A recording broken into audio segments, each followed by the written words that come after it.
welcome to this panel on the UNESCO Engineering Report 2021. It's my great pleasure to welcome our ADG Natural Science, Dr. Shamila Nair Bedwell. ADG, welcome to this panel on the CELAC Forum. It's my great pleasure also to welcome my colleagues that are around the world, promoting, implementing, inspiring the science actions everywhere in our beautiful Earth planet. The first one I'd like to introduce is Shahbaz Khan, Director of UNESCO Beijing Office. Welcome, Shahbaz. Pleasure to have you here. Hubert Jinzan, Director of UNESCO Regional Bureau for Southern Africa. Welcome, Hubert. Gais Faris, Director of UNESCO Regional Science Bureau for Arab and Middle East region. Welcome, Gais. And Peggy Otibotek, UNESCO Director for Science Policy and Capacity Building. Welcome, Peggy. Really is a great pleasure to have an opportunity with you to present by our ADG the Engineering Report 2021, launched on the 4th of March, that really went deep in trying to see the growing of the engineering community, the contribution of engineering for the 2030 agenda, but also identifying the barriers and the gaps. And therefore, this session will explore that and how UNESCO team everywhere in the world is really promoting actions that allow us to make engineering a strong driver for sustainable development. And with this, I want again to welcome and to thank our ADG Natural Sciences, Dr. Shamila Nair Bedwell, to make the presentation of this very interesting report. ADG, the floor is yours. Thank you very much, Lydia. Dear colleagues, ladies and gentlemen, firstly, let me sincerely thank Dr. Lydia Brito, our Regional Director for Science for Latin America and the Caribbean, for having put together such a distinguished program for CELAC 2021, and also to raise the awareness of the role of engineering in sustainable development. It gives me great pleasure today to present to you the findings of this report. As you're all aware, 10 years on, UNESCO has proceeded to produce a very forward-looking report of engineering and how engineering can contribute to the Sustainable Development Goals. Now, this particular report, which we have launched on the 4th of March this year on World Engineering Day, actually highlights the crucial role of engineering to achieve each and every one of the Sustainable Development Goals. It also shows how the equal opportunities are necessary to ensure an inclusive, gender-balanced profession, which is the engineering. It also demonstrates how it's essential that more young girls and women and young people across the world consider engineering as a career. Now, while we are at the age of the 4th Industrial Revolution, we need to understand the cross-cutting roles of engineering to respond to every one of the Sustainable Development Goals. By presenting case studies and approaches from across the world, this report is intended to really provide you with an overview of the role of engineering in contributing to the Sustainable Development Goals. This report would not have been possible without the collaboration, participation of the World Federation of Engineering Association. And I would like to ask Lydia to present us the second slide, please, because on this slide, you will see our distinguished colleagues from the World Engineering Federation organizations. Yes, thank you, Lydia. So this particular slide shows you the president, Professor Gonke, Marlene Kanga, the immediate past president, and Jose Vieira, the president-elect. This particular report, which is called Engineering to Advance the UN Sustainable Development Goals, is a collaborative effort together with World Federation of Engineering Organizations. So let's go to the first slide then. What does the report really aim to achieve? Thank you. So we apologize for this. So the report really shows the important work that needs to be done by engineers. And it also shows how engineering can make it happen.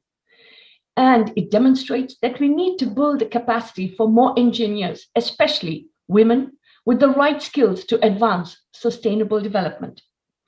On the next slide, you will see how engineers are essential for sustainable water supply, sanitation systems for the world.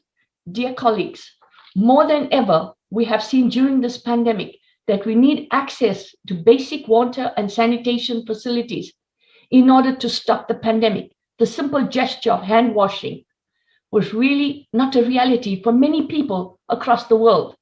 More than 1 billion people today lack access to clean water, and 2 billion lack access to basic sanitation. There is an urgent and unfinished work of engineers.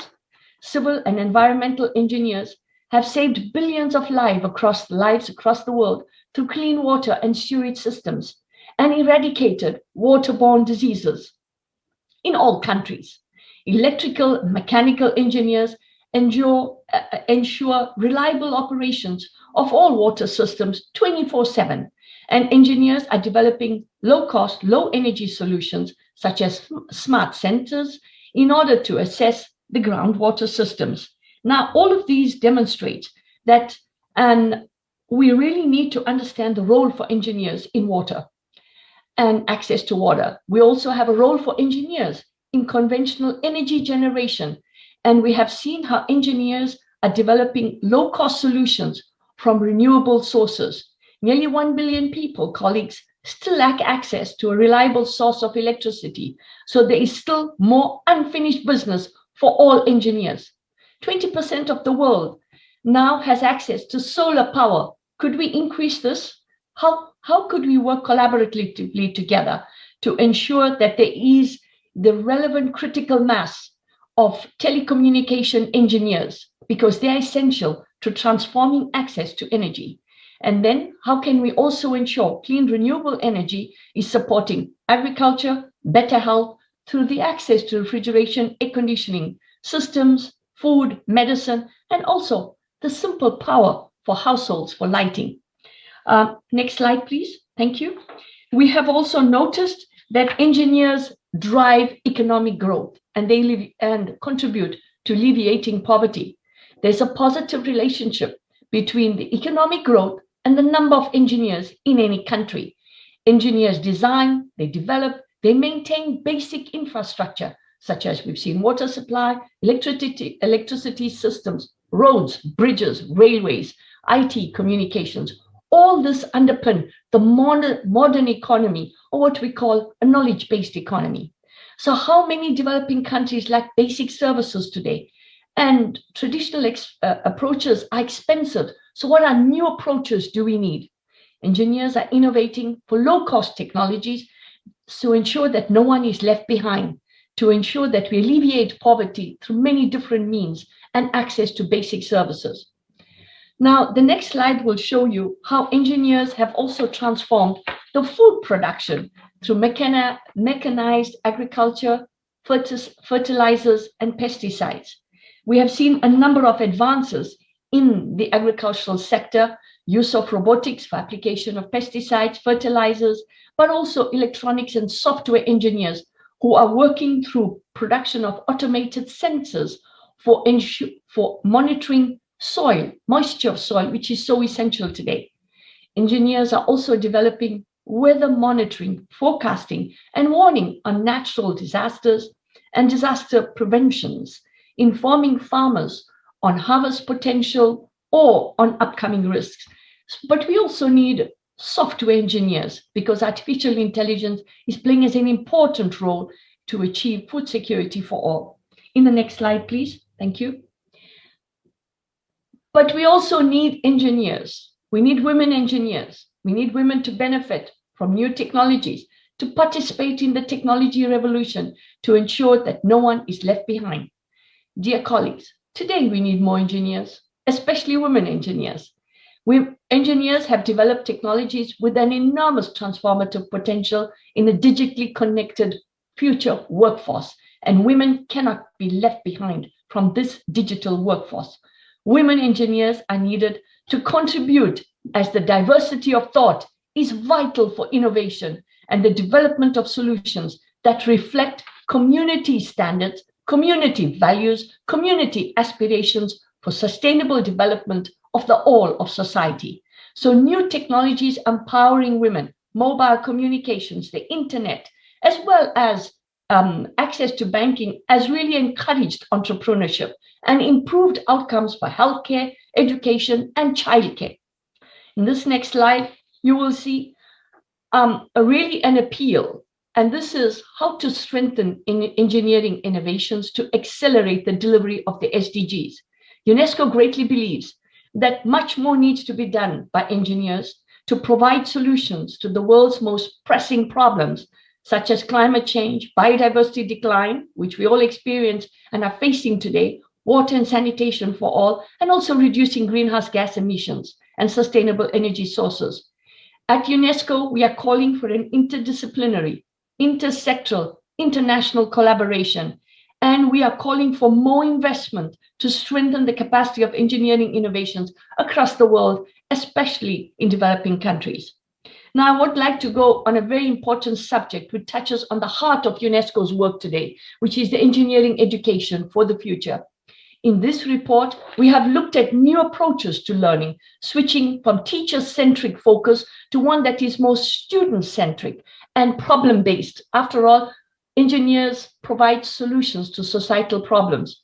So we have looked in this report with applications from across the world on the trends and challenges for engineering education, the globalization of labor markets, the mobility of students, the increased migration, the impact on engineering education, automation, digitalization, polarization of labor markets, and skills mismatch. And I'd like to therefore present to you very briefly the role of lifelong education and lifelong learning to meet challenges of the engineering society today. Now, on this slide, thank you, Lydia. Thank you, colleagues. In this particular slide, I would like to give you just a little snapshot of how UNESCO considers the continuing professional development for engineers. And this has been due to the inputs we have received from all the countries across the world and regional chapters who contributed. And I want to sincerely thank all the authors and all the participants who have greatly contributed to enriching this report of the UNESCO Engineering Report. Now, their experience is summarized in here. The trends that are seen for the future of engineering work really includes the lifespan of a working engineer has increased dramatically as human beings live and work together. Where engineers are switching jobs continuously, requiring continuous reskilling and upscaling, but also upskilling their own capacities due to the interdisciplinarity. New knowledge is being created at an increasingly rapid rate, and technology is also evolving. Engineers are working on projects that increasingly span the globe and the world and have worldwide implications. So how to encourage and ensure that they have real data in real time. But engineering education and professional experience also need to be combined with other required levels of engineering capacity in different disciplines. Now, I would like to finish here by saying that a main message of this report, and this is contributing to the Sustainable Development Goals number 17, is that engineers are essential to achieve the SDGs. Dear colleagues, dear participants, a successful sustainable development agenda really requires partnerships between governments, private sector, and civil society. But this is inclusive partnerships, is built on principles, values, a shared vision, a shared goals that places people and planet at the center. But we can only do this if we also have the appropriate partners to deliver on this. We therefore count on your support, look forward to working with you so that we can mobilize the appropriate partnerships at global, niche, national, and regional level to deliver on engineers for sustainable development. Thank you very much, Lydia, and thank you for your attention. Thank you very much, IDG, for this beautiful presentation. And I think in your presentation, you highlight general trends that in one hand gives us hope, because we can see how the engineering community is really working towards the sustainable development goals, and really trying to find innovations and low-cost innovations, as you were rightly pointing out, that allows communities and societies to hope for better lives through engineering discovery and development. But you also, rightly so, put in the table that we need more engineers, we need more women engineers, and that there are still challenges in guaranteeing that all countries in the world, all the regions, have enough engineer capacity to really respond to the needs of their societies, to the needs of sustainable development. And who better could give us perspectives from a regional point of view than our colleagues, regional directors on science, that are working in different regions, and that can bring them that perspective. And in that way, I would like to start by you, Shabaz. You have been for a long time in the Asia Pacific region. You are an engineer. You have worked closely with these topics. So how is the engineering community growing, responding in your region, and what are the opportunities and the challenges that you face in that region? Thank you, Shabaz. Thank you very much, Lydia. And it will really continue from our ADG Shamila's overview at the global level. And then now going into Asia Pacific, as you know, this is a very big region, more than 60% of world's population. And also, if we think about engineering related fields and manufacturing and industry related fields, I would like to emphasize that this is the region with almost half of the global CO2 emissions equivalent, so 47.7%. But in terms of trends towards solving great issues of our time, climate change, engineers are playing a very big role. More than 2/3 of the economies have reported that the number of units of CO2 emissions per unit of manufacturing are going down.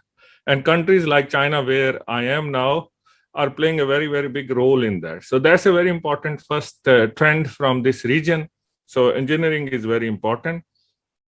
Also, in terms of the global trends, Asia Pacific is now facing the challenge of aging population, and of course the aging society, and therefore the aging engineers as well. And that's where the role of youth and young professionals, young engineers, and especially female engineers is becoming a much bigger challenge than ever. And attracting young people to engineering profession is a key trend which we have to continue to follow. And how do we attract the benefits which are related to new jobs through Industrial Revolution 4.0, and creating the opportunities with artificial intelligence and the interface of different science and technology and engineering together. Also, I would like to say environmental degradation is a very big issue in this region.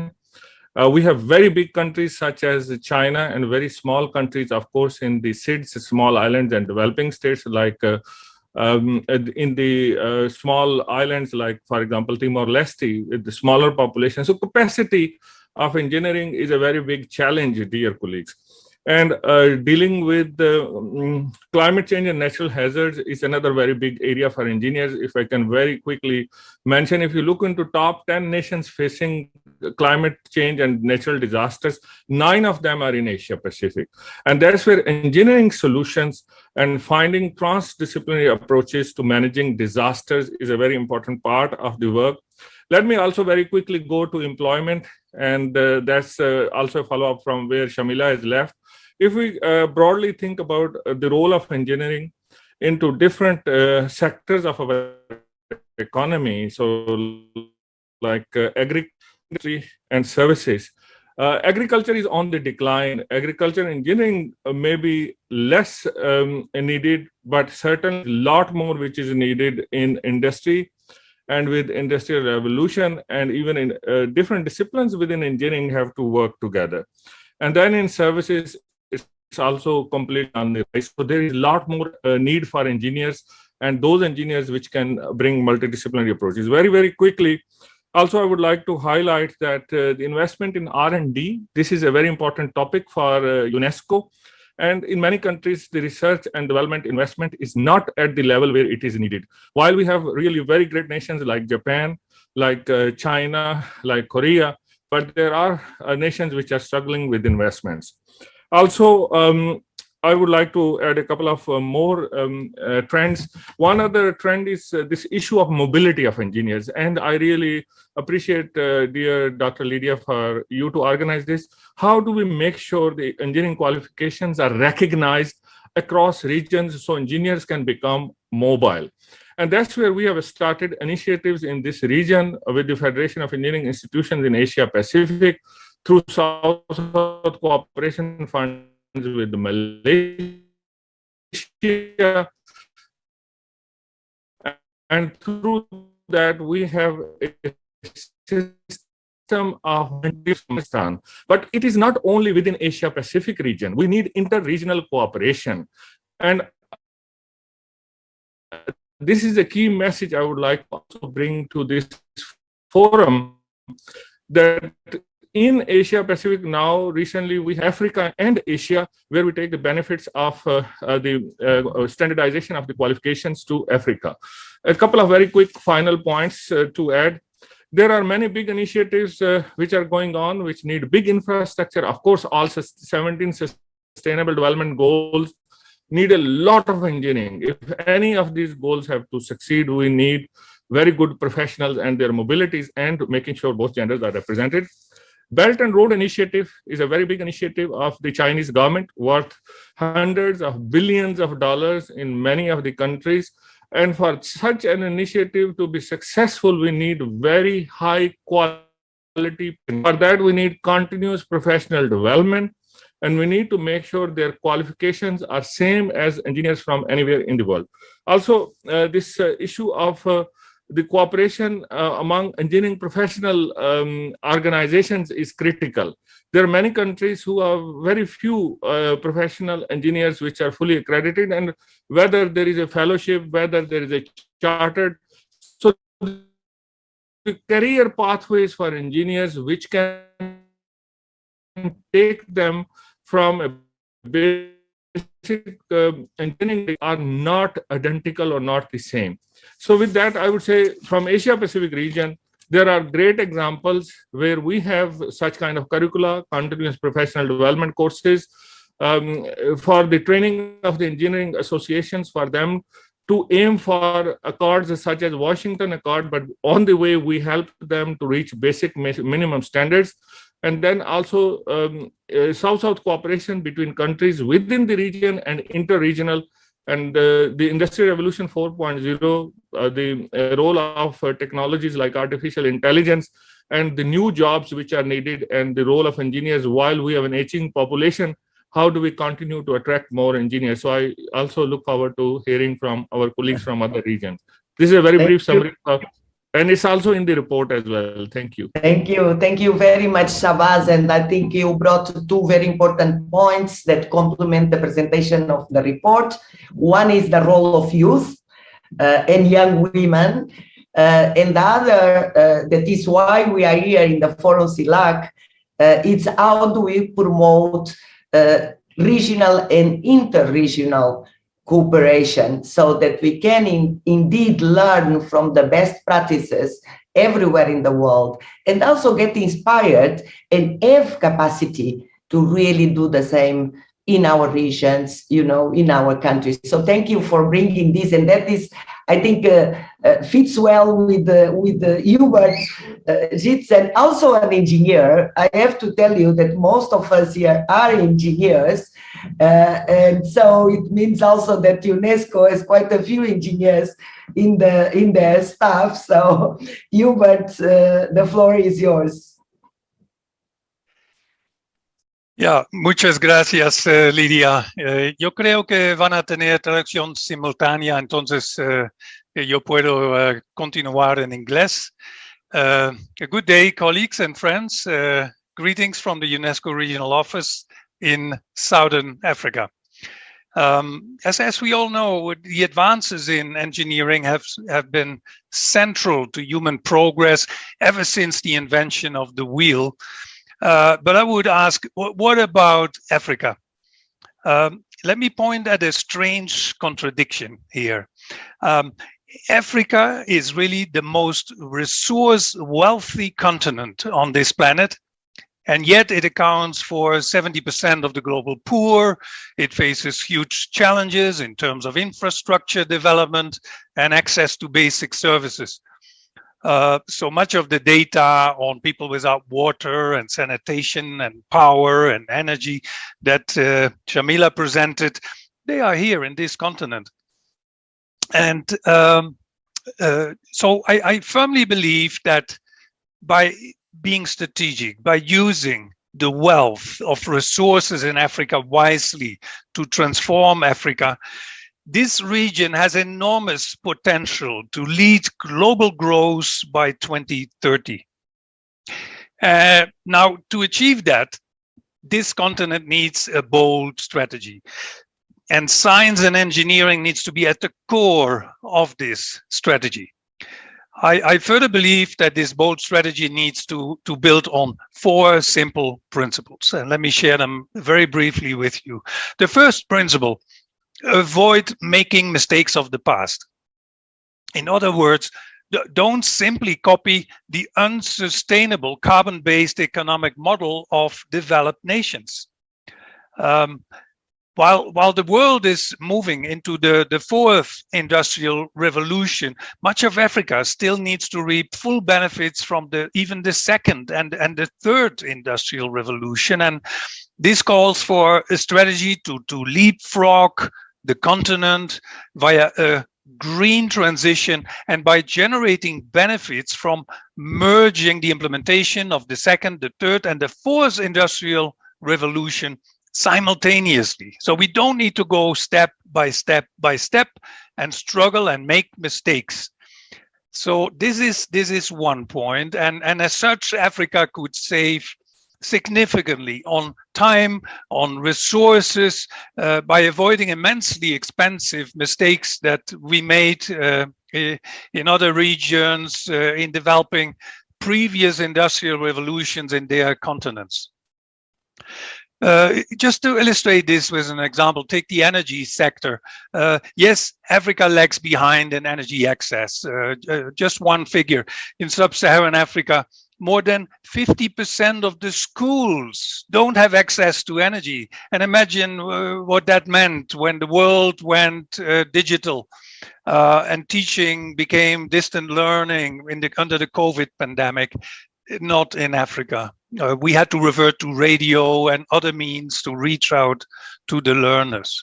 So energy access, but this region is also blessed with high levels of solar radiation and hydropower potential. And by embracing renewable energy, the continent could skip the unsustainable and extremely expensive carbon-dependent economy stadium and stage.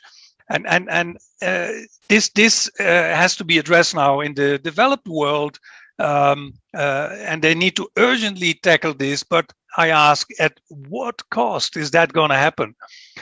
So this example demonstrates really that being behind could become a strategic advantage. There are other examples in areas of infrastructure, mobility, transportation, ICTs. I would also emphasize the area of the energy water food nexus and the relation of that to climate change. So principle 2, build strong science and engineering facilities and capacities and focus on women and youth. And the previous speakers have also made that emphasis. Here in Africa, this is important with a very youthful population.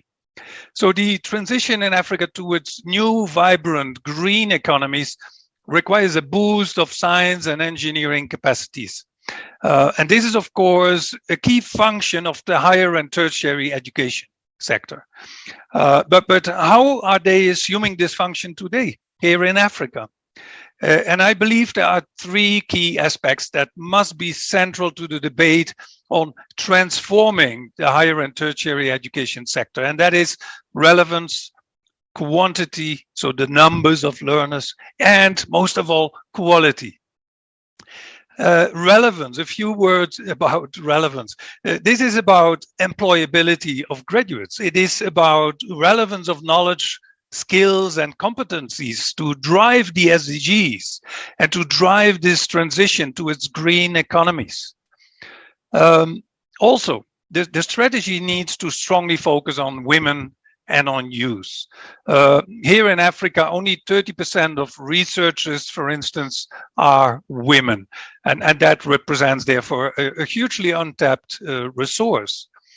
The focus on youth, as I said earlier, it should start by raising and triggering really interest in science, in engineering, and in entrepreneurship and innovation.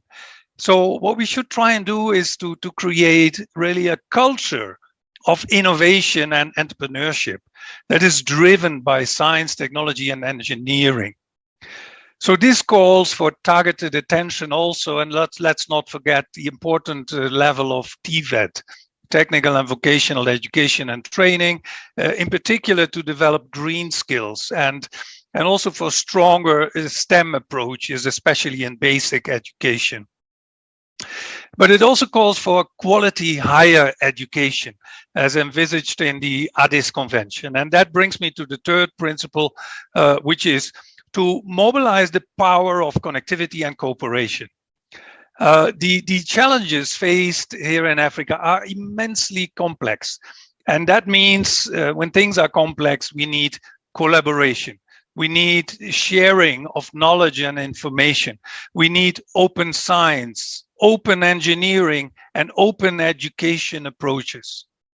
The lack of relevance, so the three core characteristics that I mentioned, relevance, quantity, and quality, represent today the key challenge of higher and tertiary education in Africa. So we should look at ICTs and horizontal collaboration as cost-effective ways to address this. Technology and digitalization is making higher education more accessible and available. I would say e-learning brings the quantity leap potential, but connectivity and collaboration will bring the quality leap potential. Imagine what happens to quality if you put together in one specific discipline, say an MSc on biotechnology, the best brains, the knowledge and the infrastructure of a large number of universities and research centers. And this is where the UNESCO chairs and UniTwin program can really help. And that then last but not least, the fourth principle, very briefly, and that is to add action to words. Let us face it, so many times policies on science and engineering have been developed and launched, agreements signed, conferences and summits like this one have been held, but where is the action?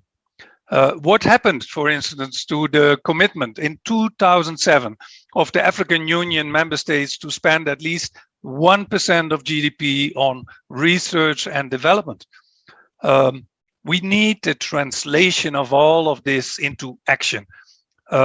We need, to speak in the words of the UN Secretary General, we need a decade of action.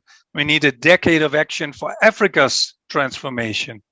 There is enough evidence out there and examples of other countries who made this transition to say it pays to invest in engineering, it pays to invest in science, technology, and innovation. Let me stop here. Thank you, and over to you, Lydia. Thank you very much, Hubert, and also for the call of action. I think you are absolutely right that we need to act, and part of CELAC and part of the dialogue that takes place in CELAC is precisely towards action, joint action, cooperation, collaboration, and not only quantity but quality. And I think you have raised quite important issues there. We have about 15 minutes. This conversation is going very well. We have 15 minutes, still have two speakers to go. And really, I would like now to give the floor to my colleague, Gates Faris, so that you can also talk about your region. That is a region that needs engineering and that is growing in the engineering community. So Gates, tell us how things are going in your side of the world. Thank you very much, Lydia, and I would like also send my greetings to all from UNESCO Cairo office, the Regional Bureau for Sciences in the Arab States. Actually, I think we are about one of the most important, shall I say, links that would really, or issues that would really help in achieving the SDGs. After all, and it has been said for millennia, that engineers are the ones who shape the world. Engineers are the ones who build the world. And they shape it in the various forms, be it in structures, be it in infrastructure, be it in agriculture, in the all kind or spheres of human, shall I say, activities. And hence, it's natural to say that engineers are the ones who will be able to shape how we advance towards the SDGs, as simple as that. Applied sciences, definitely engineering is more of the applied sciences. And it also, engineers are the ones who transform knowledge, science into action. Engineers are the ones who deploy knowledge and science and use it in the benefit of human to solve an economic problem, a social problem, to make a good, a service, etc., and so on. So I think we emphasizing this important role of the engineers from that perspective is something that can be highlighted. In our part of the world, engineering is advancing, as you said, yet we have so many issues that are still that we are facing. The first one is definitely the issue about the engineering education. And I will list them not necessarily in order, but education. While in the Arab world, basically, we do have in the Arab region, Middle East region in general, we are witnessing increasing numbers of engineers being graduating from universities, etc., and so on. But as said by Hubert and others, what about the quality? The quality is still a real issue here. And are we actually graduating engineers to fit the market needs? That's another issue. Are they qualified to cope with the emerging sciences? In many of our universities, they are still teaching the engineering in old manners that does not really cope with the advancements and hence with the requirements of the labor market. And of course, this has a big link to the employability. So we do have, and we do witness unemployment among engineers. And ironically speaking, this is happening while in many other, in several areas, engineers from outside of the region are being employed, are finding good job opportunities in our region to fill in the gap. So it's a big dichotomy here. Of course, the issue of engineering, engaging them, using their capacities is not cannot be separated from the overall socioeconomic, shall I say, situation. We are part of the developing world. We are also witnessing, we are in, shall I say, in transitional period now. Some of the transitions in the Arab region are quite turbulent, even violent in some cases. And this is all affecting the whole process of development and hence the process of generation of science, deployment of science and engineering. So here comes then the issue, from this comes the issue of empowerment and ability to act. We might have so many engineers, but are we really able to deploy them? Are they able to act as they should? Now, again, I come back to the link between the knowledge and science producers and science consumers or science deployers, which I strongly believe is, and you might share with me, that this is one of the biggest missing linkages in most of the developing world. This is a missing link, and the engineers are the bridge for that. Now, how can we advance, or what can we do? Definitely the issue of empowerment, the issue of socioeconomic empowerment, addressing other issues of the environment, of the surrounding environments, including, as I said, the turbulence that we are witnessing in the region, which is associated with transition. Open science definitely is one of the basic requirements that I think can help in addressing many of our issues. Open science in its broader form. It's not just sharing of information and data, which goes into partnerships and all. We need to start wrapping up because I have only 5 minutes for. Okay, I'll wrap up in 1 minute. The North-South, South-South cooperation is another major issue, and basically to try to restructure our, shall I say, capacity building to go along with our capacity building of engineers to go along and to meet our emerging needs. Thank you. Thank you so very much, guys, and also for understanding the time. Peggy, you are in the floor now, another engineer, female engineer from Africa, and our director for science policy. So Peggy, you have about 4 minutes to tell us globally, how do you see the work we have to do? Thank you. You are muted. Yeah, okay. Yeah, thank you very much for this. And thank you very much, colleagues. So mine will, give, the summary of it. Having coordinated this, engineering report for the last 2 years, and thanks to colleagues and ADG for assisting to bring this to fruition. There are key issues here which I would like to bring up. One of the key one is that there's need for more engineers globally. And you've heard, my colleagues say it all. Sorry, have I stopped sharing? Okay. This engineering report, the recommendation that came out is that we need to work together, and you've all articulated it: government, engineering educators, industry, professional engineering institutions. We need to collaborate to increase the number and the quality of engineers. There's also the need to work in partnership to develop the necessary international engineering education benchmarks for sustainable development. We also need to recognize across the world that there are different forms that we need to articulate, but at the same time, we need to have the basis of national engineering education systems for engineers with the right skills, especially in Africa, in Asia, and in Latin America, as well illustrated by my colleagues. So how do we do this? How do we get the quality of engineers we need?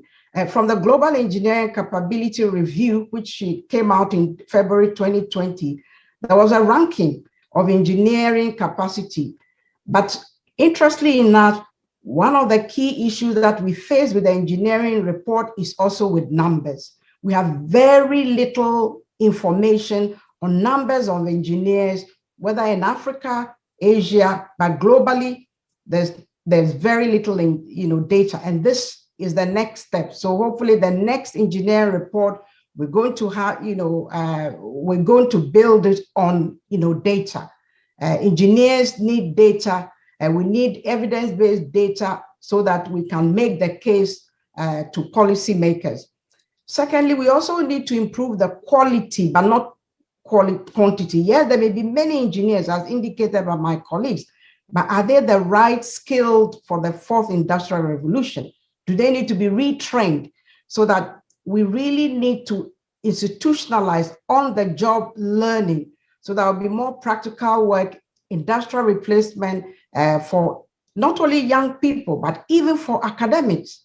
They need to know the new trends in engineering, and so that they can reformulate, they can, the engineering curricula can be built better, into the future. We also need national professional engineering institutions, which should provide, ongoing training. Interestingly enough, very few countries have institutions of engineering. I mean, most of them don't have, particularly in Africa. We also need to build this, as countries. We also need to develop national certification standards for engineers. Many countries don't have it.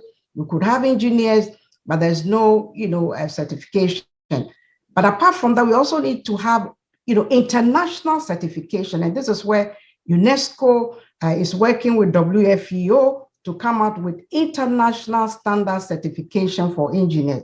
We also need to develop accreditation programs for engineering qualification and transnational programs for recognition. You talk about mobility, but we can't have mobility if we don't have a global or regional or national accreditation program in engineering qualification. You talk about numbers. Yes, we have very few engineers globally, but I just give you, 3 of the countries that, we looked at: South Africa, US, and the UK. And you can see that in this, there are very few graduates in the workforce. If you look at this data, with engineers, you have so many registered, 30% registered. If you come to a female, you have 22, registered, but actually in the workforce, there are very few. So again, a lot of engineers drop off. Why do they drop off? Because the workplace is not conducive for them. It is not rewarding for them. And in particular, it's for women, because the workplace does not recognize the reproductive role of women. So nationals, we have to work on this. What are the imperatives? We need to catch up, globally. The Sustainable Development Goals provide us with, great opportunity so that we can use scientific knowledge and experience to turn innovative ideas into sustainable development projects and programs for all, as indicated by my colleagues. Yes, technology is moving fast, but are we there yet? Are the engineers ready for it? Which means that we need to assess the new skills that are required. But at the same time, we need to look at the ethical points, in doing some of these things, particularly in the area of AI. So we have also not only open science, but we have ethics in artificial intelligence in UNESCO, which we are driving. Then engineering profession must reshape to address today's pressing needs and raise a sense of global responsibility towards achieving the necessary innovation. Engineers need to have cutting edge innovations, so that they can have dynamic solutions. You should be there, developing the solutions, particularly even in this COVID. How were the engineers there? Again, we need to develop that ecosystem to allow engineers to have that dynamic solution. And then we also raise awareness among government and civil societies on the important role of engineering for sustainable development, particularly the economics development and for advancing the 2030 agenda. And how are we doing in UNESCO? Yes, we want a global understanding of the importance of engineering. And that is why, on the 4th of March, we proclaimed 4th of March as World Engineering Day. And again, on this day, we launched the engineering report. We encourage many countries to provide the opportunity to showcase engineering, on this particular day. Not only this day, but, come together on this day to showcase the importance, of engineers, so that we can attract more young people into engineering. How we invite you, to join the UNESCO Science and Engineering Partnership. And as indicated by my colleagues, we need to catch them early. And not only that, we need to catch the girls early, which means STEM education is key in driving this global agenda for engineering. And it's only by doing that that will not leave anybody behind. We need inclusivity, we need diversity, but we need partnership in forging ahead the imperatives for engineering for sustainable development. Thank you very much. Thank you, Peggy. Thank you very much. I think you have brought to the discussion the global issues and complementing the reflection on actions that we need to do. And I think you have brought key points that complement the cooperation, the need for better quality education, the TVET, the STEM, like other colleagues have also mentioned. Dear panelists, we are at the end of our time. Our participants have other sessions to go to, but allow me to thank you so very much for this amazing discussion. I think we need to do a launch of our engineering report in our region, a region that faces also quite a lot of challenges, but that there's a strong engineering community also working towards the Agenda 2030. So thank you very much. Thank you to the participants that are with us in this session. We continue our debates in CELAC. This is just the first day of the forum. So thanks again and see you in another session. Thank you very much. Thank you very much, Lydia, and congratulations. Thank you. Thank you. Thank you, Lydia. Thank you. Thank you. Bye-bye. Bye. Bye. Thank you. Good luck. Thank you. Bye.